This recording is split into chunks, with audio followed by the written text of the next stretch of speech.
Hello বন্ধুরা, আজকে আপনাদের জন্য আমি নতুন একটা রেসিপি নিয়ে এসেছি। ডাল দিয়ে ডিম।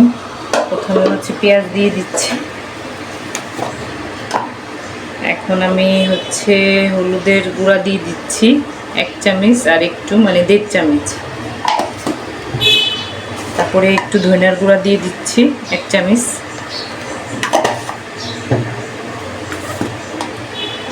একটু মরিচের গুঁড়া দিয়ে দিচ্ছি 1.5 চামচ। আদা রসুন পেস্ট দিয়ে দিচ্ছি।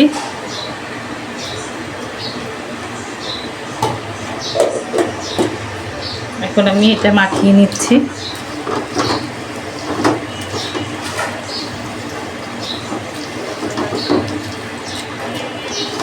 সামান্য করে একটু তেল দিয়ে দিচ্ছি।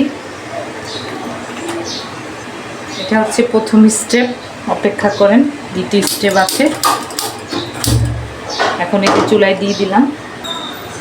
পরিমাণ মতো পানি দিয়ে দিচ্ছি, যেহেতু আমি ডিম দিয়ে রান্না করব, পানির পরিমাণটা কমে দিব। 2 মগ দিলাম। এখন ডালটা হোক, মাঝখানে একটা দারচিনি দিয়ে দিব। দেখেন ডালটা আমার সিদ্ধ হয়ে গেছে। এখন আমি মাঝখানে টমেটো দিয়ে দিয়েছি। এখানে আমি এই যে ডিম ভেজে নিয়েছি মরিচ পেঁয়াজ দিয়ে, ডিমটা দিয়ে দিচ্ছি। যে সবাই ভাজা ডিম খাই না, তাই এই যে আনাম ডিম দিয়েছি আমি।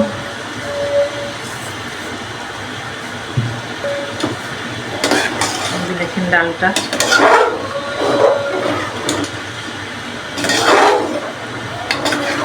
একটু কাঁচামরিচ দিয়ে দিচ্ছি। বাগার দিয়ে নিব। একটু তেল দিয়ে দিচ্ছি, দিয়ে দিচ্ছি।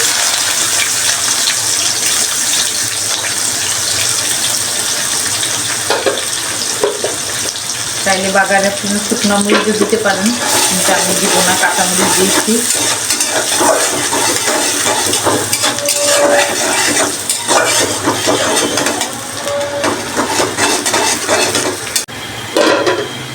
দেখেন ডালটা আমি বাগার দিয়ে নিচ্ছি।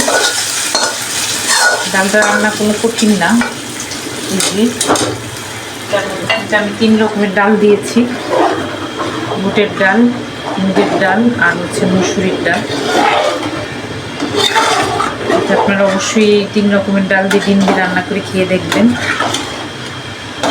অনেক মজা, অনেক মজা। যে আমি বাগারটা দিয়ে নিচ্ছি, দেখেন। এখন সবাই ভালো থাকবেন, সুস্থ থাকবেন। আল্লাহ হাফেজ। কেমন হয়েছে জানাবেন।